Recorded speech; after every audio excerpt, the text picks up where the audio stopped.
ألف لام را كتاب أنزلناه إليك لتخرج الناس من الظلمات إلى النور بإذن ربهم إلى صراط العزيز الحميد.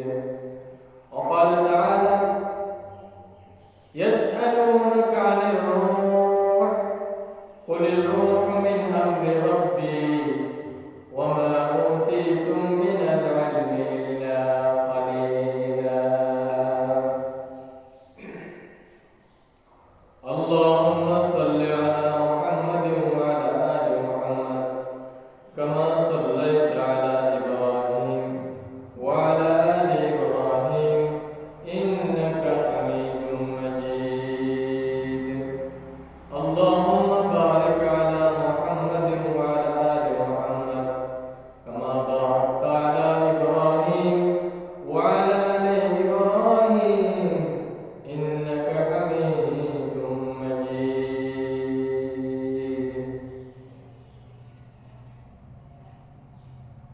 মহান আল্লাহ প্রশংসা করছি,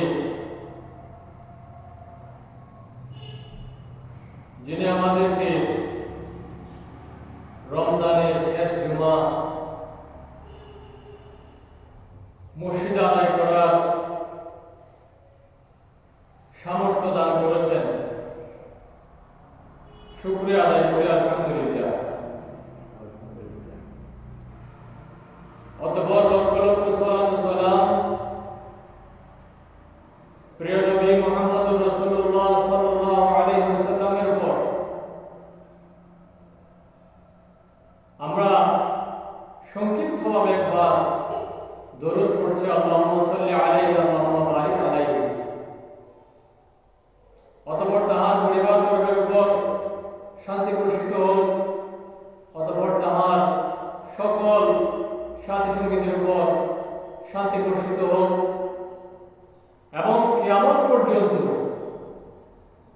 যে সকল মানুষ আল্লাহর নবীকে সুন্দরভাবে অনুসরণ করবে, আল্লাহর নবীর পরিবার বর্গকে সুন্দরভাবে অনুসরণ করবে, আল্লাহর নবীর সঙ্গী সাথীদেরকে সুন্দরভাবে অনুসরণ করবে, সেই সকল মানুষদের উপর সালাম বর্ষিত হোক। আল্লাহুম্মা সাল্লি আলাইহিম আল্লাহুম্মা বারিক আলাইহিম। অতঃপর আজকের জুমার বিষয়বস্তু হলো মহান আল্লাহ সুবহানাহু ওয়া তাআলা কেন নবীর উপর কোরআন নাযিল করেছেন, কি কারণে আল্লাহ নবীর উপর কোরআন নাযিল করা হয়েছে, এই বিষয়ে সংক্ষিপ্ত আলোচনা করব। ওমা তাওফীক ইল্লা বিল্লাহ। আল্লাহর নবীর উপর কোরআন নাযিলের অনেক কারণ রয়েছে। এক নম্বর কারণ হলো মানুষদেরকে অন্ধকার সমূহ থেকে বের করে আলোর পথে নিয়ে আসা। দুই নম্বর কারণ হলো মানুষরা বিভিন্ন সময় বিভিন্নভাবে প্রশ্ন করে, প্রশ্নগুলোর উত্তর দেওয়া, যুগ জিজ্ঞাসার দলিল ভিত্তিক প্রমাণ ভিত্তিক উত্তর প্রদানের জন্যই আল্লাহ নবীর উপর কোরআন নাযিল করা হয়েছে। আল্লাহ নবীর উপর কোরআন নাযিলের আরেকটা অন্যতম কারণ হলো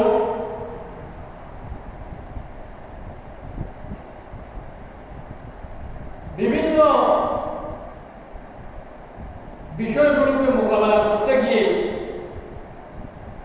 আল্লাহ নবী কোনো কোনো সময় মন কষ্ট পান, বিভিন্ন সময় মন অস্থির থাকে,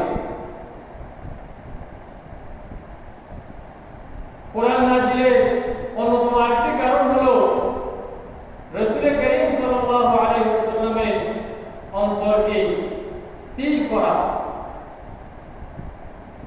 কোন সময় রাসূল করিম সাল্লাল্লাহু আলাইহি ওয়াসাল্লামকে কাফের মুশরিকরা অপবাদ তুহমত দেয়। এই সময় রাসূল করিম সাল্লাল্লাহু আলাইহি ওয়াসাল্লামকে মন প্রশান্ত রাখার জন্য আল্লাহ সুবহানাহু ওয়া তাআলা কোরআনে কারীম নাযিলের মাধ্যমে নির্দেশনা প্রদান করেন। এগুলো হলো অন্যতম কারণ। আরো অনেক কারণ রয়েছে। কোরআন নাযিলের আরো অনেক কারণগুলোর মধ্যে আরেকটি কারণ হলো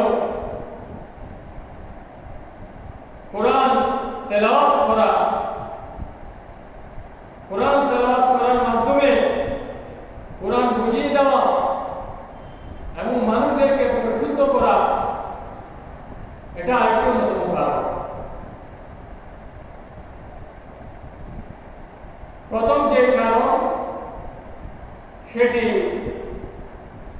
কোরআনে কারীমে সূরা ইব্রাহিমে মহান আল্লাহ বলেছেন, আলিফ লাম মিম, আলিফ লাম রা, আলিফ লাম রা, কিতাবুন আনজালনাহু ইলাইক, একটি কিতাব আমরা আপনার দিকে নাযিল করেছি, লিতুখরিজান নাস, আপনি মানুষদেরকে বের করার জন্য, আপনি মানুষদেরকে বের করবেন, মিনাল যুলুমাত, অন্ধকার সমূহ থেকে, ইলান নূর, একটি আলোর দিকে।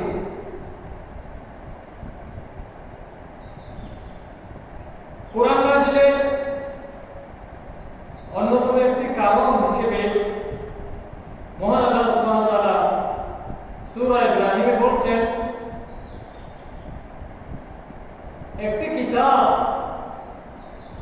এই কিতাবটি আপনার উপর নাযিল করা হয়েছে এই জন্য যে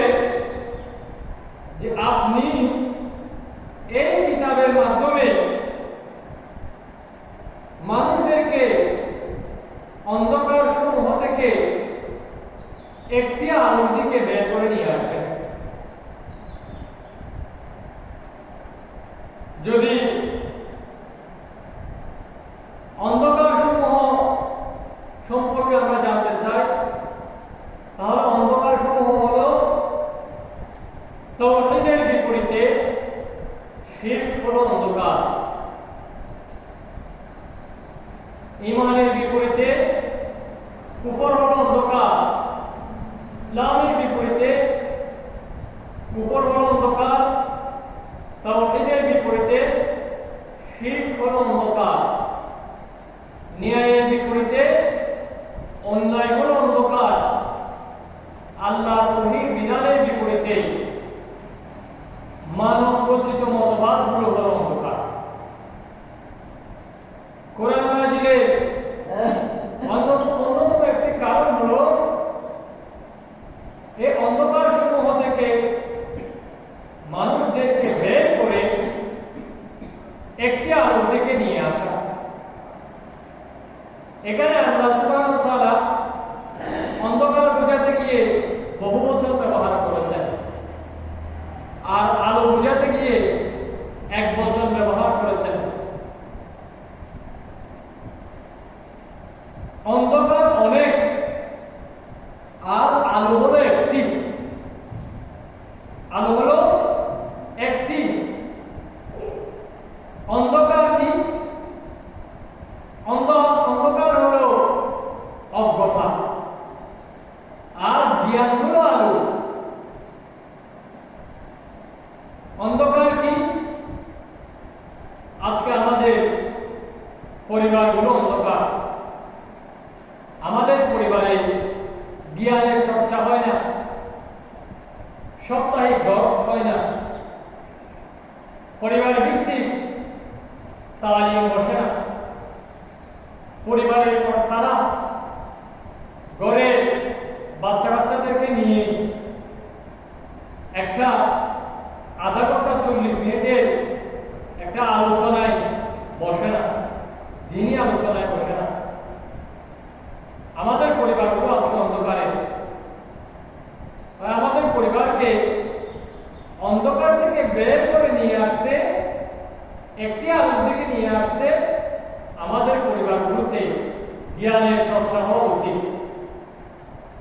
জ্ঞানের চর্চা হওয়া বাধ্যতামূলক। আজকে আমাদের বাচ্চাগুলো অন্ধকার জগতে, আমাদের বাচ্চাগুলো জ্ঞান চর্চা করে না। ছোট্ট ছোট্ট বাচ্চাদেরকে আমরা আয় রোজগার করতে টমটমের ড্রাইভিং ছেড়ে দিই, যাও আয় রোজগার করো, টাকা ইনকাম করো। টমটম চালানোর জন্য তাদেরকে কিস্তির মাধ্যমে, ঋণ দেওয়ার মাধ্যমে ওই ছোট্ট ছোট্ট কিছু বাচ্চাদেরকে টমটমের ড্রাইভারের কাজে তাদেরকে নিয়োজিত করছি। আমাদের বাচ্চাগুলো জ্ঞান থেকে অনেক দূরে ছিটকে পড়ছে। তা আমাদের বাচ্চাগুলো অন্ধকার জগতে নিমজ্জিত। তাদেরকে সে অন্ধকার থেকে বের করে নিয়ে আসা আমাদেরই কাজ। আমাদের যুবকগুলো আজকে অন্ধকারে, আমাদের যুবকগুলো আজকে অন্ধকারে। এই যুবকগুলো তারা বিয়ে শাদীর ব্যাপারে একেবারে অনীহা প্রকাশ করছে। তারা সহজভাবে বিবাহ বন্ধনে আবদ্ধ হতে চাচ্ছে না, এবং অভিভাবকগুলো, মহিলাদের যে অভিভাবক, তারাও সহজভাবে যুবকদের সাথে তাদের মেয়েদের বিবাহ বন্ধনে আবদ্ধ হতে চাচ্ছে না। ফলত যুবকেরা অন্ধকার জগতেই হাবুডুবু কাটছে, এবং মেয়েদের অভিভাবকরা তাদের মেয়েদেরকে অন্ধকার জগতেই নিমজ্জিত করে যাচ্ছে। তাই তাদেরকে অন্ধকার জগৎ থেকে বের করে নিয়ে আসার জন্য আমাদের যে পদক্ষেপ নেওয়া উচিত, সহজ বিবাহ পদ্ধতি।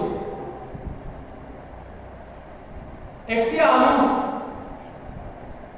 এটি হলো একটি আলু। জৈবিক নীতির একটি আলু হলো সহজ বিবাহ পদ্ধতি। আজকে আমাদের অর্থনীতি অন্ধকার জগতে নিমজ্জিত। মানুষরা ইহজগতের একটি শান্তির নির বানানোর জন্য, ঘর বানানোর জন্য কোটি কোটি টাকা ব্যাংক থেকে ঋণ গ্রহণ করে তার মাথার উপর চাপিয়ে দেয়। কোটি কোটি টাকা ঋণ নেয়, অথচ ওই ব্যক্তি জানে না যে এই ঋণ তাকে অন্ধকার জগতে নিয়ে যাচ্ছে। এটা সে ব্যক্তি তার অনুধাবনের মধ্যে আনতে পারে না, কারণ ওই ব্যক্তির টার্গেট হলো, লক্ষ্য উদ্দেশ্য হলো একমাত্র দুনিয়ার ঘর, একমাত্র দুনিয়ার জৌলুস, একমাত্র দুনিয়ার শান্তি। এই কারণেই সে অর্থনৈতিকভাবে অন্ধকার জগতে নিমজ্জিত। আজকে আমাদেরকে আমাদের অর্থনীতিকে অন্ধকার জগৎ থেকে বের করে নিয়ে আসার জন্য আমাদের পদক্ষেপ নেওয়া উচিত।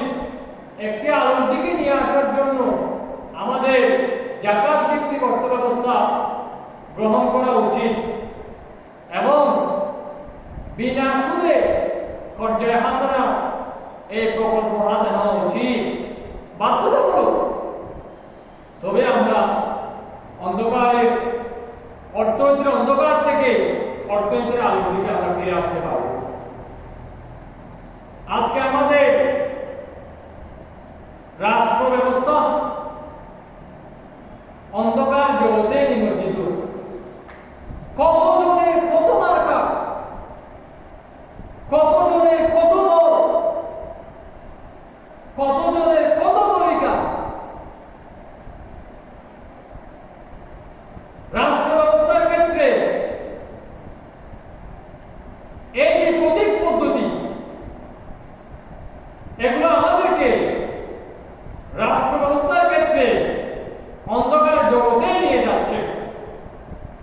সে অন্ধকার জগৎ থেকে বের করে নিয়ে আসার জন্য আমাদেরকে একটি পদক্ষেপ গ্রহণ করতে হবে। সেই পদক্ষেপ হলো দল ও প্রার্থীবিহীন, প্রতীকবিহীন একটি নেতৃত্ব পদ্ধতি, নেতৃত্ব মনোনয়ন পদ্ধতি, যে পদ্ধতিতে ব্যক্তি নিজে নেতৃত্ব চেয়ে নিতে পারবে না।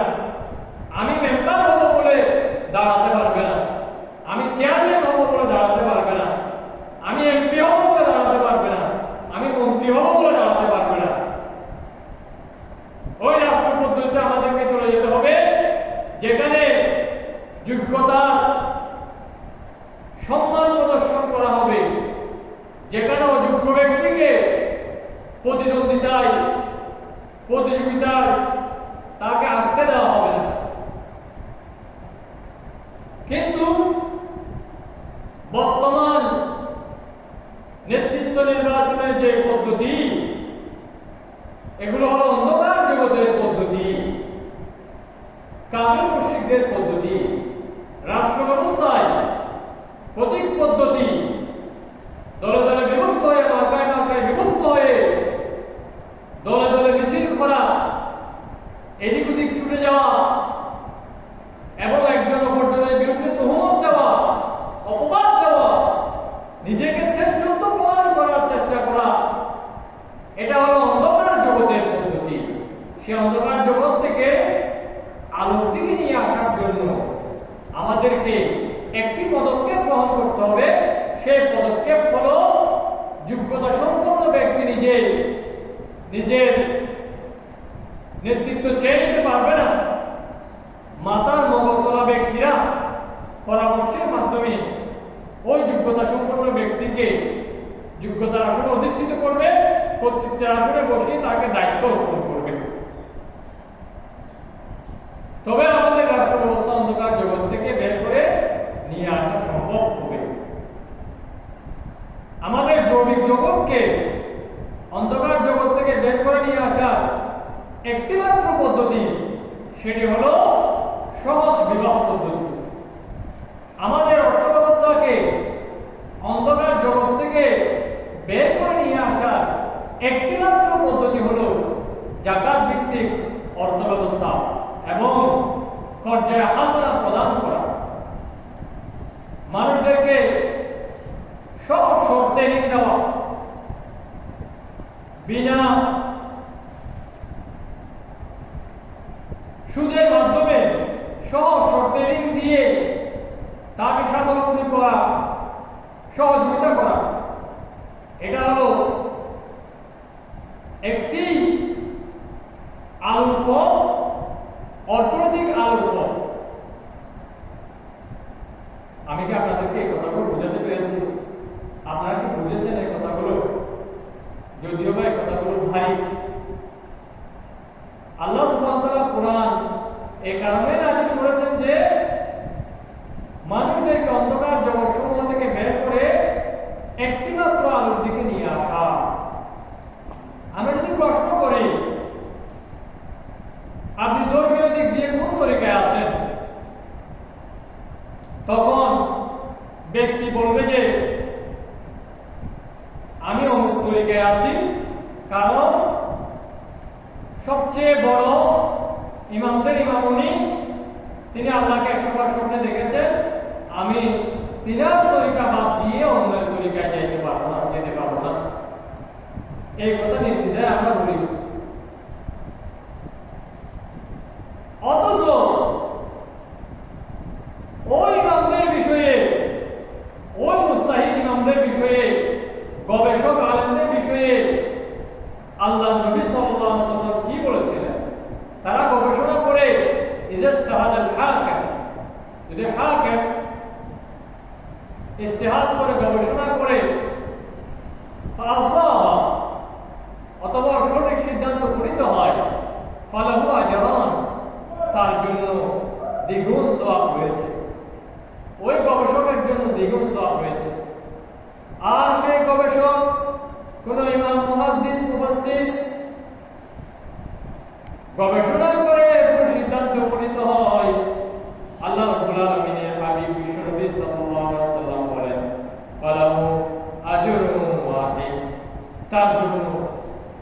সওয়াব, ওই গবেষকের জন্য একটি সওয়াব, যদিও ওই গবেষক ভুল সিদ্ধান্ত উপনীত হন। তিনারা সওয়াব পেয়েছেন, তিনাদের নামে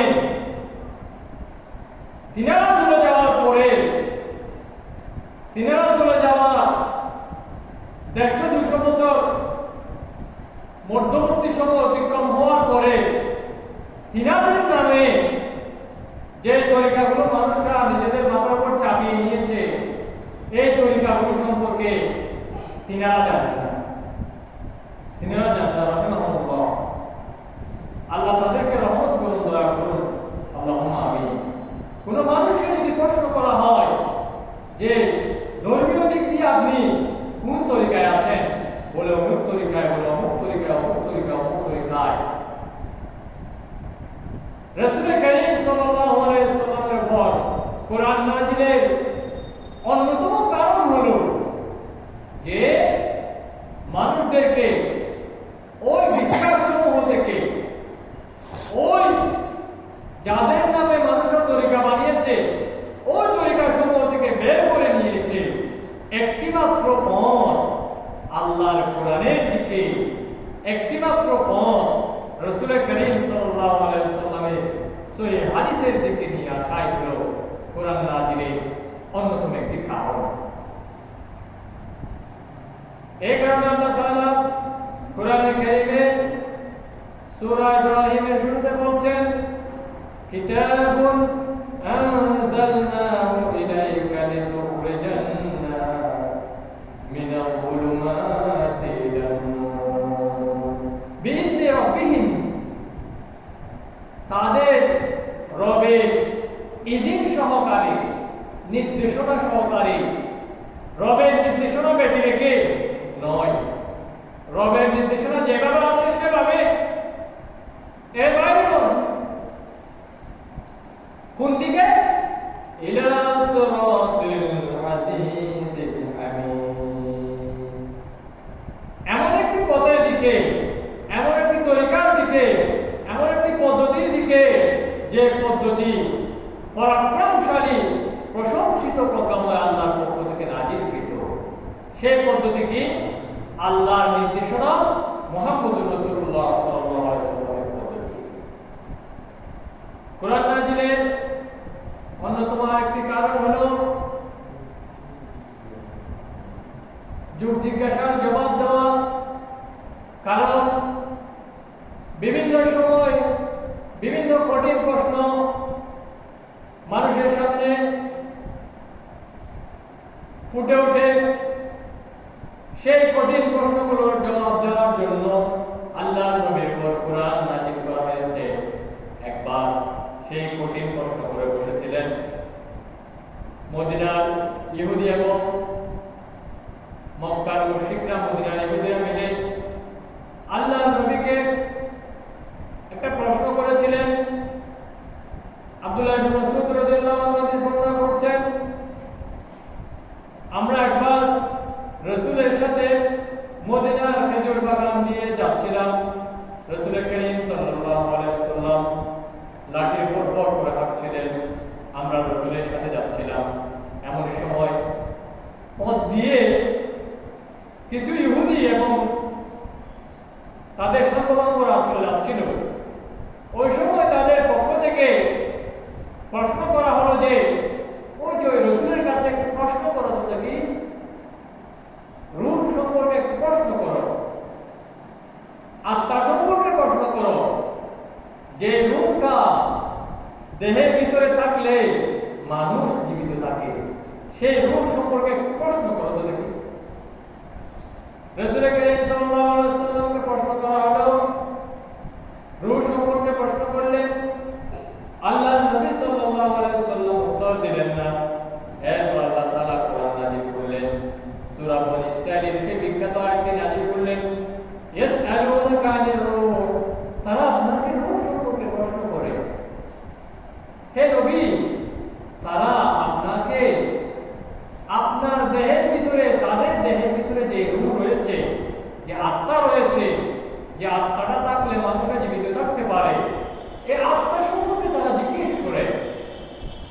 কুল, হে নবী আপনি বলুন, আর রূহু মিন আমরি রাব্বি, রূহ আত্মা, এই যে জীবন সঞ্চার হওয়ার যে একটা মাধ্যম আল্লাহ তাআলা আমাদের দেহগুলোর মধ্যে দিয়েছেন, সে আত্মা হলো মিন আমরি রাব্বি, আমার রবের নির্দেশনা।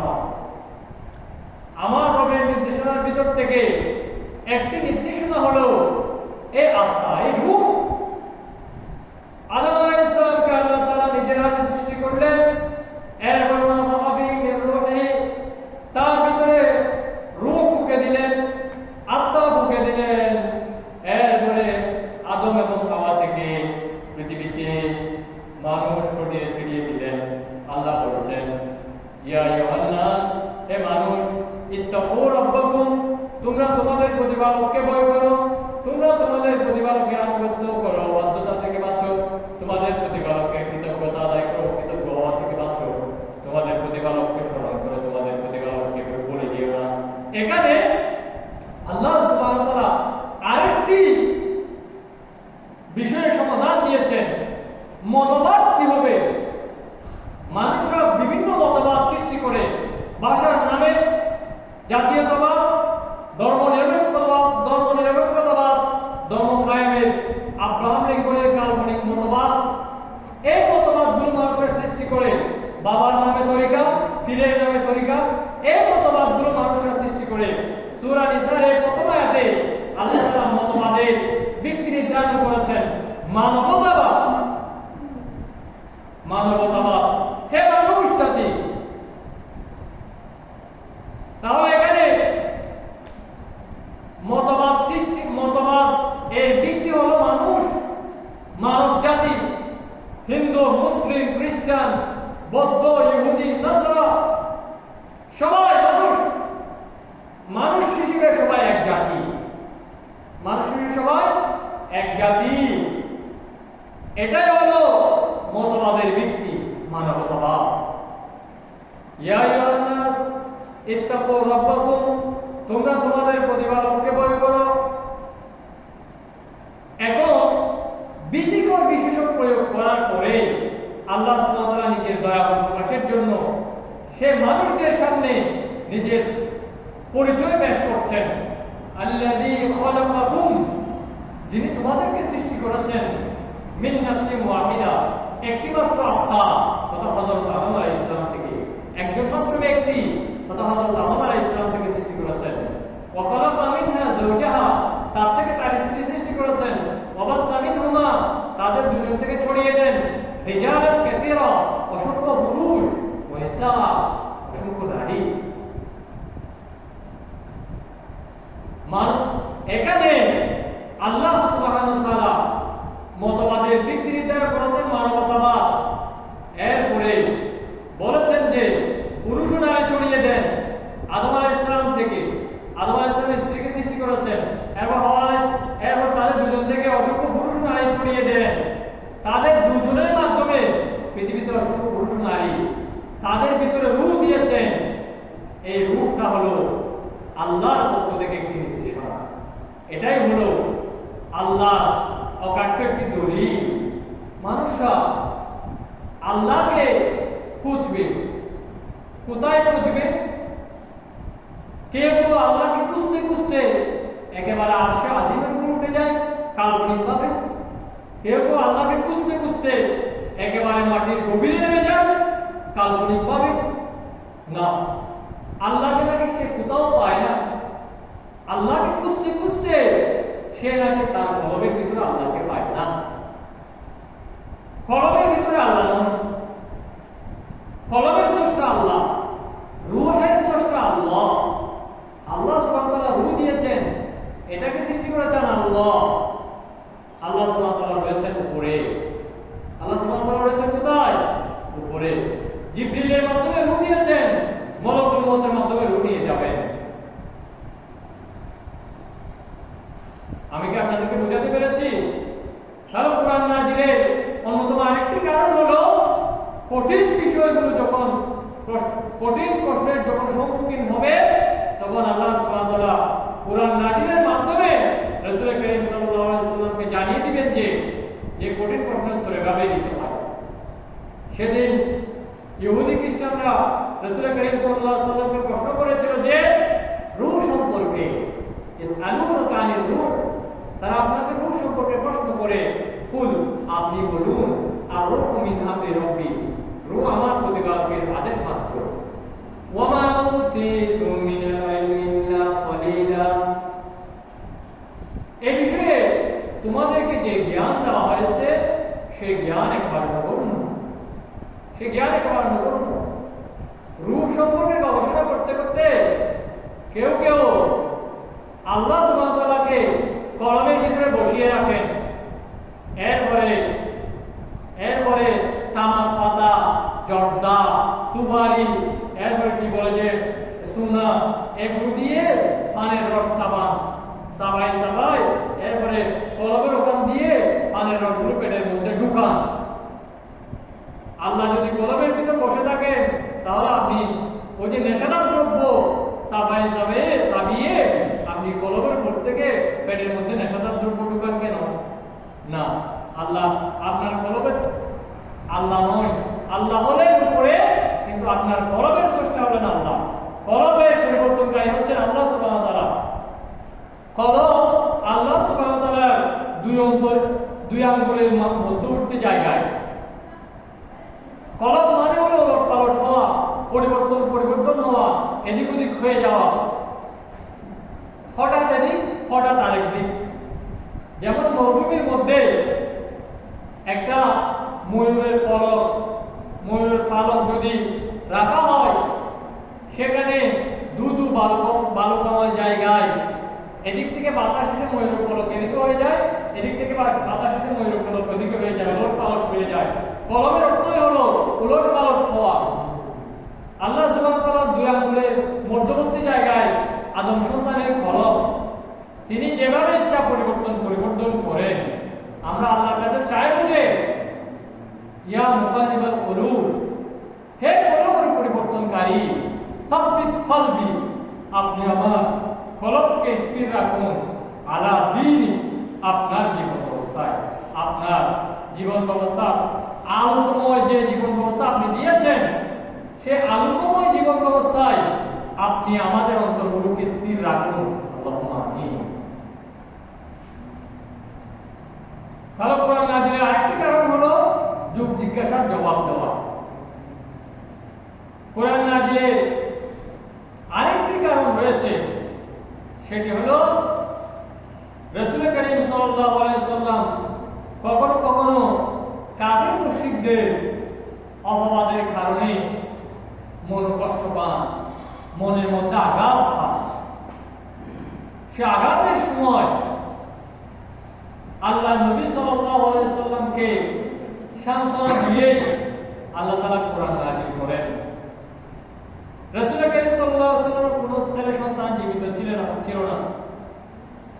ছেলে সন্তান যখন মারা যায় তখন কাফেররা বলে বেড়ায় যে মুহাম্মদ আবতার হয়ে গেছে, লেজ কাটা হয়ে গেছে, মুহাম্মদ মরে গেলে তার নাম নিশানা নেওয়ার কেউই থাকবে না।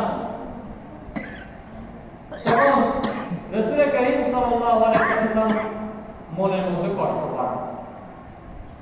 আল্লাহ সুবহানাহু ওয়া তাআলা কোরআনে কারীমে সূরা কাউসার নাযিল করেন, ইন্না আ'তাইনাক, হে নবী নিশ্চয় আমরা আপনাকে দিয়েছি, দান করেছি আল কাউসার, অজস্র কল্যাণ দিয়েছি, হাউজে কাউসার দিয়েছি, অজস্র কল্যাণ, মিলিয়ন উম্মত আপনাকে আযানের মধ্যে স্মরণ করবে। আযানের মধ্যে আপনার নাম না নিলে আযান হবে না, ইকামতের মধ্যে আপনার নাম না নিলে ইকামত হবে না।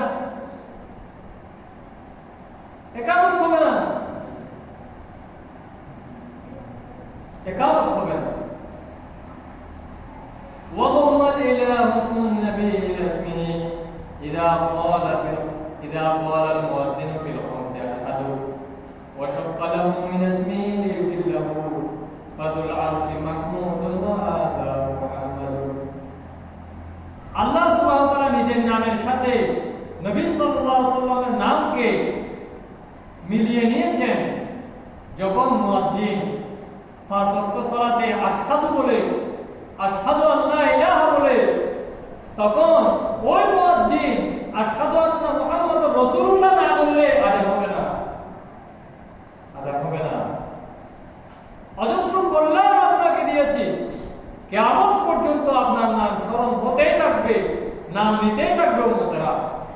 আপনার কোনো মনোকষ্ট পাওয়ার কারণ নেই, আপনি মনোকষ্ট পাবেন না। আপনি কিয়ামতের দিন হাউজে কাউসার নিয়ে উম্মতদেরকে পানি পান করাবেন, সে কল্যাণ আপনাকে দিয়েছি, আর কাউকে দেয়নি। আপনার পরে যারা রয়েছে তাদেরকেও কিছু কিছু ক্ষেত্রে সুপারিশের সুযোগ দেওয়া হবে এবং নির্দেশনা দেওয়া হবে, যে বলে দেওয়া হবে ওনার জন্য সুপারিশ করো, এভাবে করে ইন্ডিকেট করে দেওয়া হবে। হাউজে কাউসারের যে নিয়ামত আল্লাহ সুবহানাহু ওয়া তাআলা রাসূল কারীম সাল্লাল্লাহু আলাইহি ওয়াসাল্লামকে দিয়েছেন, এটি হলো বড় নিয়ামত, অজস্র কল্যাণ দিয়েছেন, যেটা রাসূল কারীম সাল্লাল্লাহু আলাইহি ওয়াসাল্লামকে কিয়ামত অবধি সবাই স্মরণ করতে থাকবে, স্মরণ করতে থাকবে। সুতরাং আপনি মনোকষ্ট পাবেন না। ইন্না আতাইনাকাল কাউসার। সুতরাং আপনি বিলম্ব করবেন না, দেরি করবেন না। যেহেতু আপনাকে কল্যাণ দিয়েছি, কল্যাণ পেয়েই আপনি আল্লাহ থেকে গাফেল হয়ে যাবেন, বিমুখ হয়ে যাবেন, বিপদে পড়লে আল্লাহর কাছে দরজা দিবেন, এরপরে কল্যাণ পেলে আল্লাহ থেকে গাফেল হয়ে যাবেন, এরকম নয়। ফসল্লি, বিলম্ব না করে আপনি সালাত করুন, বিলম্ব না করে কি করুন? নামাজ পড়ুন। আপনি রব্বিক, আপনার রবের জন্য, আপনার রবের জন্য, লিরব্বিক, আপনার রবের জন্য আপনি সালাত করুন। ওয়ানহার, আপনি আপনার রবের জন্য বিলম্ব না করে নহর করুন, কুরবানি করুন, আত্মত্যাগ করুন, সর্বস্ব বিলিয়ে দিন আপনার রবের জন্য। কারণ ইন্না শানিআকা, নিশ্চয় আপনার মুক্তি দুকা, যারা আপনাকে গজব দেয়, যারা আপনাকে রাগ দেখায়, যারা আপনাকে মিথ্যা অপবাদ দেয়, যারা আপনাকে তুহমত দেয়, যারা আপনার ধ্বংস কামনা করে, তারাই কিন্তু সন্তান সন্ততি থাকলেও তাদের নাম নিশানা থাকবে না, তাদের নাম নিশানা আমার কেউই থাকবে না। তারাই লেজ কাটা। আবু লাহাবের নাম কেউই নেবে না, আবু জাহালের নাম কেউই নেবে না, অত্যাচারীদের নাম কেউই নেবে না। আপনি মুহাম্মদ, আপনাকে অজস্র কল্যাণ দিয়েছি, আপনার নাম কিয়ামত অবধি বলবৎ থাকবে, জারি থাকবে। সুতরাং আপনি মনোকষ্ট পাবেন না, মনের মধ্যে অশান্তি নেবেন না। কিন্তু নির্দেশনা হলো আপনি সালাত পড়বেন, সালাত পড়বেন এবং আপনি আপনার রবের জন্য সর্বস্ব বিলিয়ে দিবেন। আল্লাহ সুবহানাহু ওয়া তাআলা আমাদেরকে সালাত পড়ার তৌফিক দান করুন, আল্লাহুম্মা আমিন। আমাদের রবের জন্য আমাদের সর্বস্ব বিলিয়ে দেওয়ার তৌফিক দান করুন, আল্লাহুম্মা আমিন। আরেকটি কারণ হলো, কাফেররা রাসূল কারীম সাল্লাল্লাহু আলাইহি ওয়াসাল্লামকে বলে যে তোমার উপর যদি কোরআন নাযিল হয় তাহলে একবারে কেন নাযিল হয় না, সবগুলো একসাথে কেন নাযিল হয় না,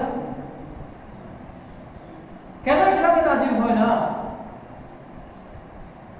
তখন আল্লাহ সুবহানাহু ওয়া তাআলা বলেন যে একসাথে নাযিল হয় না এজন্য কাযালিকা লিনুসাব্বিতা বিহি ফুআদাক, এই কারণে যে একসাথে নাযিল হয় না। একসাথে নাযিল হলে ভারী হয়ে যাবে সবকিছু, আপনি সেই ভার বহন করতে পারবেন না, আপনার কসওয়া সেই ভার বহন করতে পারবে না, আপনি বহন করতে পারবেন না। শীতকালের সময় কোরআন নাযিলের পরে রাসূল সাল্লাল্লাহু আলাইহি ওয়াসাল্লাম গরমাক্ত হয়ে যেতেন, গামে ভেজা হয়ে যেতেন, অথচ সেই সময় কম করে ঠান্ডা, ওই ঠান্ডার সময় গামে ভেজা হয়ে যেতেন কোরআন নাযিলের কারণে বেশি ভারী। আপনি যেন আন্তরিকভাবে স্থির থাকেন, অস্থির না হন, বার যেন বহন করতে পারেন। এই কারণেই এই কোরআনকে আপনার উপর নাজিল করা হয়েছে। কাফেররা কিন্তু একসাথে নাজিল হওয়া এটা চাই, একসাথে সবকিছুই চাই, এটা কাফেরদের চাওয়া। কিন্তু আল্লাহর চাওয়া হলো দাবে দাবে দাবে দাবে দাবে দাবে দাবে দাবে। আমরা কি কাফেরদের চাওয়া মতো আমাদের চাওয়া? আমাদের চাওয়া যদি সবকিছু একসাথে হয়ে যায়, একসাথে সবকিছু চাইবেন না, দাবে দাবে চাইবেন। আল্লাহ আমাকে আপনার হেদায়েত যখন যে মুহূর্তে যেটা আমার জন্য কল্যাণকর হবে সেটা আমার জন্য দান করুন। মানুষরা কিন্তু সবকিছু একসাথে চায়, এটা কিন্তু কাফেরদের অভ্যাস, কাফেরদের অভ্যাস। এই অভ্যাস থেকে আল্লাহ আমাদেরকে রক্ষা করুন। আল্লাহুম্মা আমিন, আল্লাহুম্মা আমিন। প্রিয় ভাইগণ, বলছিলাম কোরআন নাজিলের অন্যতম কয়েকটি কারণ। এক নম্বর কারণ হলো মানুষদেরকে অন্ধকার সমূহ থেকে বের করে নিয়ে এসে একটি আলোর পথে নিয়ে আসা। বের করে নিয়ে আসতে হবে। আপনি কোন তরিকায় আছেন সেই তরিকা থেকে বের হয়ে আসেন, আপনি কোন দলে আছেন সেই দল থেকে বের হয়ে আসেন, আপনি কোন ইজমে আছেন সেই ইজম থেকে বের হয়ে আসেন। কোন দিকে? আমার তরিকার দিকে নয়, আমার দলের দিকে নয়, আমার চলার পথের দিকে নয়, আল্লাহর কিতাবের দিকে, আল্লাহর কিতাবের দিকে, নবী মুহাম্মদুর রাসূলুল্লাহ সাল্লাল্লাহু আলাইহি ওয়াসাল্লামের পদ্ধতির দিকে। এটি হলো কোরআন নাজিলের কারণ। মানুষকে বের হয়ে আসতে হবে।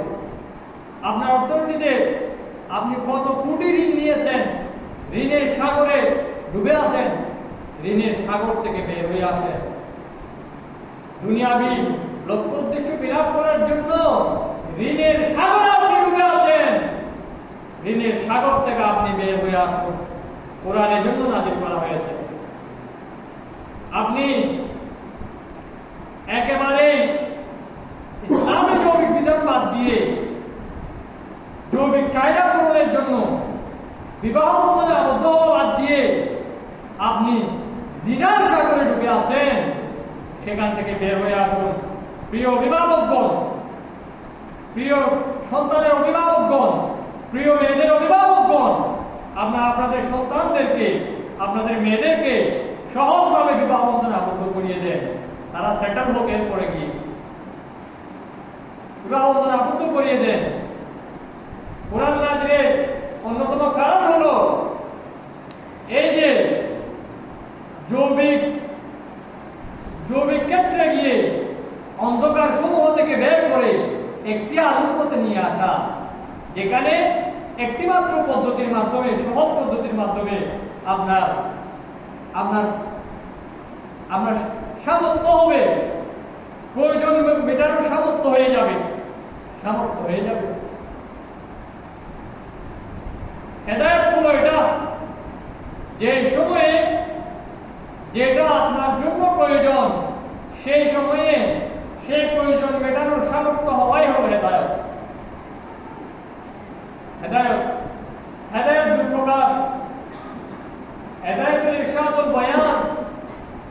এক হলো হেদায়েতুল ইরশাদ ওয়াল বায়ান, বর্ণনা করে দেওয়া, সুসংবাদ দেওয়া, এটা এক প্রকারের হেদায়েত।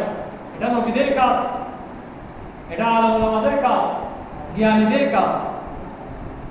আর মান্য করার হেদায়েত ব্যক্তি আপনার কাজ, আপনার কাজ। মান্য করার হেদায়েত আপনার নিজের সিদ্ধান্তের কাজ। কারণ আল্লাহ বলেছেন, ইন্নাল্লাহা লা ইউগাইয়িরু মা বিকওমিন হাত্তা ইউগাইয়িরু মা বিআনফুসিহিম, যে আল্লাহ সুবহানাহু ওয়া তাআলা ওই ব্যক্তি কপাল পরিবর্তন করে না, ভাগ্য পরিবর্তন করে না যতক্ষণ পর্যন্ত সে ব্যক্তি, সেই কওম, সেই জাতি নিজেদের ভাগ্য পরিবর্তনের চেষ্টা করে না। আমরা তো চেষ্টায় লিপ্ত হচ্ছি না, আমরা দুনিয়াবি কতগুলো ধাঁধা আমাদের চোখের সামনে এসে গেছে। সেই ধাঁধাগুলো আমরা কখনো সম্পূর্ণভাবে ফিল আপ করতে পারবো না। এটা দুনিয়ার চাহিদাগুলো কেউ সম্পূর্ণভাবে পূরণ করতে পারে না, এটা ধাঁধা। তবে আল্লাহ সুবহানাহু ওয়া তাআলা আপনাকে যে সামর্থ্য দান করেছে, সেই সামর্থ্যের ভিতরে আল্লাহর হেদায়েত, আল্লাহর নির্দেশনা মান্য করাই হলো বুদ্ধিমানের কাজ। সেদিন আবু তালেব দুনিয়ার দাদায় পড়ে গিয়েছিলেন যে মুহাম্মদ, তুমি দাওয়াত দিচ্ছ ঠিক আছে, তোমার দাওয়াত সঠিক, তোমার আহ্বান সঠিক, তোমার পথ সঠিক, কিন্তু আমি দেখতে পাচ্ছি আমি মরে যাওয়ার পরে ব্যক্তিরা দোকানে বসে বসে আমার নামে বদনাম করবে যে মরে যাওয়ার সময় ভাই বোনের কথায় সাই দিয়ে দুনিয়া থেকে বিদায় হয়ে গেছে, আমার নামে এলাকায় বদনামি করবে, বদনাম ওঠাবে। এ কারণেই আমি আগুনকে বেছে নিলাম বলে সেদিন আবু তালেব ঈমান গ্রহণ করতে পারে নাই, অর্থাৎ গ্রহণ করার যে হেদায়েত সামর্থ্য এটা গ্রহণ করতে পারে নাই, শুধু দুনিয়া বিদায় পড়ে গিয়েছিলেন। এই কারণে আবু তালেব যখন আগুনকে বেছে নেন, তখন আল্লাহ সুবহানাহু ওয়া তাআলার হাবিব রাসূল করিম সাল্লাল্লাহু আলাইহি ওয়াসাল্লাম তিনি অস্থির হয়ে গেলেন। তখন আল্লাহ সুবহানাহু ওয়া তাআলা বললেন যে গ্রহণ করার যে সামর্থ্য এটা আল্লাহ সুবহানাহু ওয়া তাআলা ব্যক্তির ইখতিয়ারে রেখেছেন। ব্যক্তি নিজে সত্য গ্রহণ করতে চাইলে সে সত্য গ্রহণ করে সত্যের পথে প্রতীক হবে, সিধা জান্নাতে চলে যাবে। আর ব্যক্তি যদি দুনিয়াবি পরিকল্পনাকে সামনে রাখে যে আমার সমাজ আমাকে কি বলবে, এতদিন আমাদের বাপ-দাদারা এরকম করে আসছিল, আমি এরকম করলে কি হবে, আমার বাচ্চা কাচ্চা আছে, আমার এরকম হয়ে গেলে আমার বাচ্চা কাচ্চা বিয়ে দিতে পারবো না, অন্যরকম হয়ে গেলে আমাদের বাচ্চা কাচ্চাগুলো কেউ নেবে না। আপনি নবী মুহাম্মদুর রাসূলুল্লাহ সাল্লাল্লাহু আলাইহি ওয়াসাল্লামের পদ্ধতি গ্রহণ করবেন সব দিক বিভাগে। আমরা এতদিন এরকম ছিলাম, আমরা এখানে চলে আসলে বলবো যে দল ছেড়ে চলে গেছো, অমুক তরিকা ছিলাম, এখানে চলে আসলাম তো তরিকা ছেড়ে চলে গেছো, অমুক ইয়াতে ছিলাম, ওখান থেকে বলবে যে ওটা ছেড়ে চলে গেছো। এই বলাটা আপনারা যদি আপনাদের চোখের সামনে রাখেন, মানুষের বলা বলি চোখের সামনে রাখলে আপনি সত্য গ্রহণ করতে পারবেন না। যেভাবে রাসূল করিম সাল্লাল্লাহু আলাইহি ওয়াসাল্লামকে আবু তালেব সব দিক বিভাগে সাহায্য সহযোগিতা করেছিলেন, কিন্তু মানুষের বলা বলি তার চোখের সামনে বেশি উঠছিল, এই কারণে সে সত্য গ্রহণ করতে পারেনি। আল্লাহ বলছেন সত্য গ্রহণের যে সামর্থ্যের হেদায়েত এটা ব্যক্তির ইখতিয়ারাধীন, আল্লাহ তাকে ইখতিয়ার দিয়েছেন। তখন আল্লাহ সুবহানাহু ওয়া তাআলার হাবিব উপস্থিত হয়ে গেলেন যে কিভাবে হেদায়েত দেওয়া যায়, কিভাবে হেদায়েত গ্রহণ করানোর ব্যবস্থা করা যায়। আল্লাহ তাআলা বললেন ইন্নাকা লা তাহদি মান আহবাব, হে নবী আপনি গন্তব্যে পৌঁছিয়ে দিতে পারেন না, আপনি গন্তব্য বদলিয়ে দিতে পারেন। এটা মেইন রুট, এখান থেকে উঠলে সোজা একেবারে শাপলা স্টেশন, মেইন রুট এটা বলে দিতে পারেন, কিন্তু আপনি পৌঁছিয়ে দেওয়ার দায়িত্ব আপনার নয়। সে ব্যক্তি যদি না উঠে সে কি শাপলাপুর পৌঁছাতে পারবে? সে ওই রাস্তা দিয়ে গেলে, ওদিকে জেডি রাস্তা দিয়ে চলে গেলে শাপলাপুর যেতে পারবে? সে দক্ষিণ দিকে চলে যায়, কোন শাপলাপুর যেতে পারবে না। এ কারণে দুনিয়াকে মকসুদকে বলা বলিকে সামনে রাখবেন না, আপনি টার্গেট রাখবেন যে পথ দিয়ে আপনি সিধা জান্নাতুল ফেরদৌসে উঠে যেতে পারবেন, সেই পথ গ্রহণ করার তৌফিক আল্লাহ সুবহানাহু ওয়া তাআলা আমাদেরকে দান করুন। আমিন। সেই পথ হলো আল্লাহর কোরআনের পথ, সেই পথ হলো নবী মুহাম্মদুর রাসূলুল্লাহ সাল্লাল্লাহু আলাইহি ওয়াসাল্লামের পদ্ধতির পথ, এর বাইরে আর কোনো পথ নাই। সেই পথ হলো দাওয়াতের পথ, সেই পথ হলো জিহাদের পথ। আপনি সর্বস্ব মিলিয়ে দিবেন, প্রচেষ্টা চালাবেন। জিহাদ মানে হলো সর্বোচ্চ প্রচেষ্টা। হ্যাঁ, আপনি প্রচেষ্টা চালাবেন, অর্থনৈতিকভাবে প্রচেষ্টা চালাবেন, শারীরিকভাবে প্রচেষ্টা চালাবেন, আপনি বল প্রয়োগের মাধ্যমে প্রচেষ্টা চালাবেন, জ্ঞানের মাধ্যমে, লেখনের মাধ্যমে এবং কাফের মুশরিকদের বিরুদ্ধে চূড়ান্তভাবে সশস্ত্র সংগ্রামের মাধ্যমে প্রচেষ্টা চালাবেন। এই পথে হলো সিধা জান্নাতে চলে গেছে, জান্নাতে চলে গেছে। এই কথা আল্লাহ সুবহানাহু ওয়া তাআলা আমাদেরকে নিয়ে আসা করবে।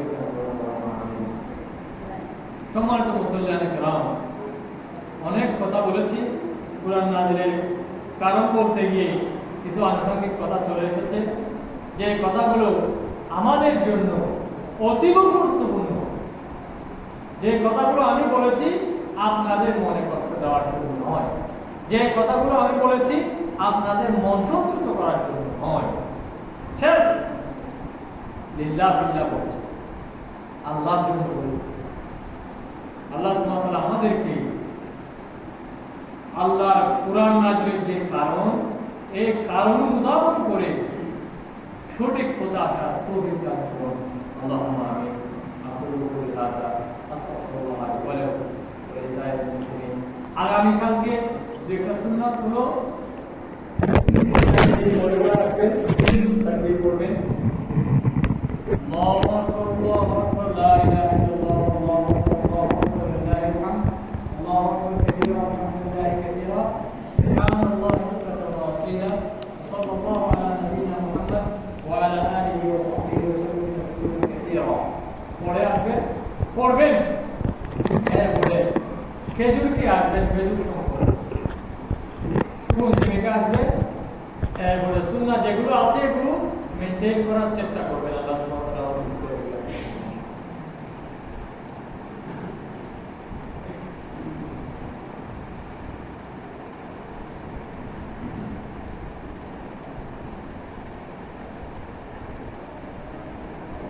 আলহামদুলিল্লাহ الذي هدانا لهذا وما كنا لنهتدي لولا أن هدانا الله ونشهد أن لا إله إلا الله ونشهد أن محمدا عبده ورسوله صلى الله عليه وعلى آله وصحبه أجمعين ومن تبعهم بإحسان إلى يوم الدين.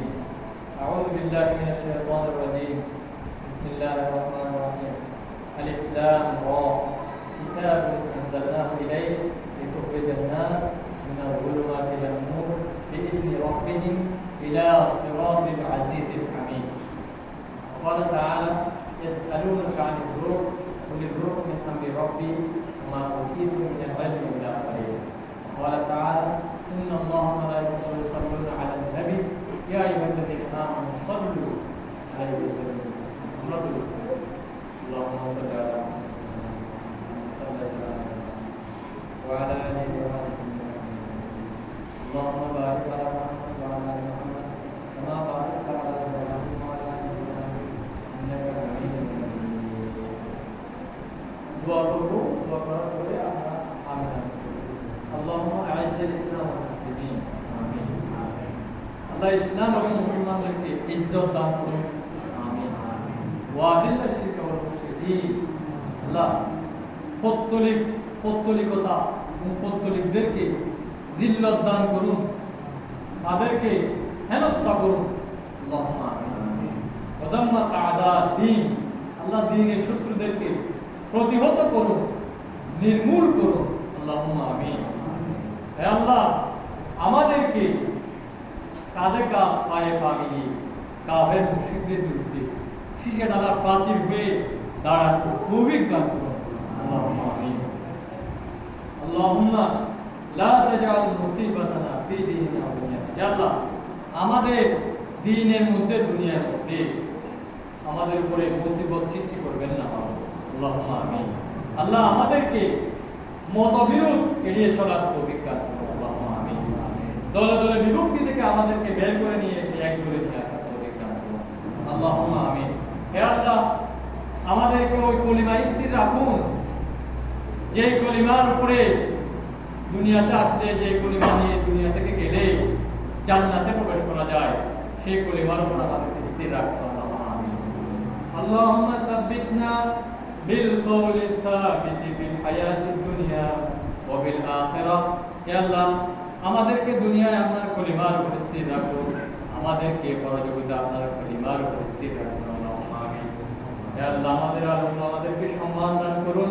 আল্লাহ ইখতিলাফ মতবিরোধ ঝগড়া বিবাদের বিষয়গুলোকে আল্লাহর কাছ থেকে সমাধান নেওয়ার তৌফিক দান করুন। ইখতিলাফ মতবিরোধ ঝগড়া বিবাদের বিষয়গুলোকে রাসূলের কাছ থেকে সমাধান নেওয়ার তৌফিক দান করুন। হে আল্লাহ আমাদের জীবিতদেরকে ক্ষমা করুন, মৃতদেরকে ক্ষমা করুন, ছোটদেরকে ক্ষমা করুন, বড়দেরকে ক্ষমা করুন, আমাদের পুরুষদেরকে ক্ষমা করুন, আমাদের নারীদেরকে ক্ষমা করুন, আমাদেরকে ইসলামের উপর জীবিত রাখুন।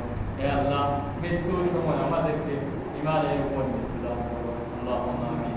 হে আল্লাহ তাআলা আমাদেরকে দুনিয়ার কল্যাণ দান করুন, আমাদেরকে আখিরাতের কল্যাণ দান করুন। আল্লাহ আমাদেরকে জাহান্নামের শাস্তি থেকে রক্ষা করুন। اللهم إنك عفو تحب العفو فاعف عنا. اللهم إنك عفو تحب العفو فاعف عنا. اللهم إنك عفو تحب العفو فاعف عنا. হে আল্লাহ আপনি ক্ষমা করে দেওয়াকে পছন্দ করেন, আপনি ক্ষমাশীল, ক্ষমা করে দেওয়াকে পছন্দ করেন, আপনি আমাদেরকে ক্ষমা করে দিন। আল্লাহুম্মা আমিন। আফু মানে হলো এমন ক্ষমা যে ক্ষমার মধ্যে আর পাপ পঙ্কিলতা থাকবে না। পাপ পঙ্কিলতা হয়েছে, মাগফিরা হলো পাপ পঙ্কিলতা হওয়ার পরে ক্ষমা করে দিয়েছে, সে পাপগুলোকে গোপন রেখেছেন। আর আফু হলো পাপ পঙ্কিলতা হওয়ার পরে ক্ষমা করে দিয়েছেন, পাপগুলোকে মোচন করে দিয়েছে। এটা হলো আফ। এই জন্য আমরা এই যে ইফতার পর্যন্ত রমজানের যে সময়টা রয়েছে, এই সময়ের মধ্যে আমরা বারবার করতে থাকবো এটা, আল্লাহুম্মা ইন্নাকা আফুন তুহিব্বুল আফওয়া ফা'ফু আন্না। হে আল্লাহ আপনি ক্ষমাশীল, আপনি ক্ষমা করা পছন্দ করেন, সুতরাং আপনি আমাদেরকে পাপ মোচন করেই ক্ষমা করে দিন। আল্লাহুম্মা আমিন। এভাবে করে দোয়া করতে থাকবো। আল্লাহুম্মা আমিন। হে আল্লাহ আমাদের মা বাবাকে ক্ষমা করুন। আল্লাহুম্মা আমিন। হে আল্লাহ আমাদের সন্তান সন্ততিদেরকে দ্বীনে প্রস্থান করুন। আল্লাহ আমাদের অসুস্থদেরকে সুস্থতা দান করুন। হে আল্লাহ আমাদের অসুস্থদেরকে সুস্থতা দান করুন। আল্লাহ আমাদের অসুস্থদেরকে সুস্থতা দান করুন। আল্লাহ আমাদের অভাবগ্রস্তদেরকে প্রয়োজন মেটানোর তৌফিক দান করুন। হে আল্লাহ আমাদের সকলকে সামর্থ্য অনুযায়ী হেদায়েত দান করুন। আল্লাহুম্মা আমিন। হে আল্লাহ আমাদের মজলুমদেরকে জীবন থেকে উদ্ধার করুন। সারা বিশ্বের সমস্ত মুসলমানদেরকে জুলুম থেকে উদ্ধার করে আল্লাহ নিরাপদ জায়গায় নিরাপত্তা দান করুন। আল্লাহুম্মা আমিন। হে আল্লাহ আমাদেরকে ঐক্যবদ্ধ করুন। আল্লাহুম্মা আমিন। আল্লাহর কিতাবের ভিত্তিতে, রাসূলের সুন্নাতের ভিত্তিতে আমাদেরকে ঐক্যবদ্ধ করুন। আল্লাহুম্মা আমিন। সুবহান রাব্বিকা রাব্বিল ইজ্জাতি আম্মা ইয়াসিফুন ওয়া সালামুন আলাল মুরসালিন আলহামদুলিল্লাহি রাব্বিল আলামিন। ইন্নাল্লাহা ইয়া'মুরুকুম বিল আদলি ওয়াল ইহসান। ইনশাআল্লাহ সুবহানাহু ওয়া তাআলা আপনাদেরকে আদেশ দিচ্ছেন, নির্দেশনা দিচ্ছেন বিল আদল সমান সমান করার জন্য, ওয়াল ইহসান সুচারুরূপে করার জন্য নির্দেশনা দিচ্ছেন, ওই তাইদের কুরবা নিকটাত্মীয়দেরকে দিয়ে দেওয়ার জন্য নির্দেশনা দিচ্ছেন, নিকটাত্মীয়দের হক অধিকার দিয়ে দেওয়ার জন্য নির্দেশনা দিচ্ছেন, ওয়ায়ানহা তিনি নিষেধ করছেন আনিল ফাহশাই অশ্লীলতা থেকে, ওয়াল মুনকার গর্হিত কাজ থেকে নিষেধ করছেন, ওয়াল বাগাওয়াতি থেকে নিষেধ করছেন, হিংসা বিদ্বেষ থেকে নিষেধ করছেন, অহংকার থেকে নিষেধ করছেন, সত্যকে পদদলিত করা থেকে নিষেধ করছেন, মানুষদেরকে লাঞ্ছিত করা থেকে নিষেধ করছেন, ওয়াল ইয়াইদুকুম তিনি আপনাদেরকে ওয়াজ করছেন লাআল্লাকুম তাযাক্কারুন যাতে করে আপনারা উপদেশ গ্রহণ করতে পারেন। সুতরাং ফাযকুরুনি আপনারা আমাকে স্মরণ করুন, আল্লাহকে স্মরণ করুন। আল্লাহ বলছেন তোমরা যদি আমাকে দুনিয়াতে স্মরণ করো তাহলে আমি তোমাদেরকে দুনিয়াতে স্মরণ করব, কবরেও স্মরণ করব, আসরের ময়দানে স্মরণ করব। ফাযকুরুনি তোমরা আমার কৃতজ্ঞতা আদায় করো, ওয়ালা তাকফুরুন তোমরা অকৃতজ্ঞ হয়ে অস্বীকার করো। আপনি সালাত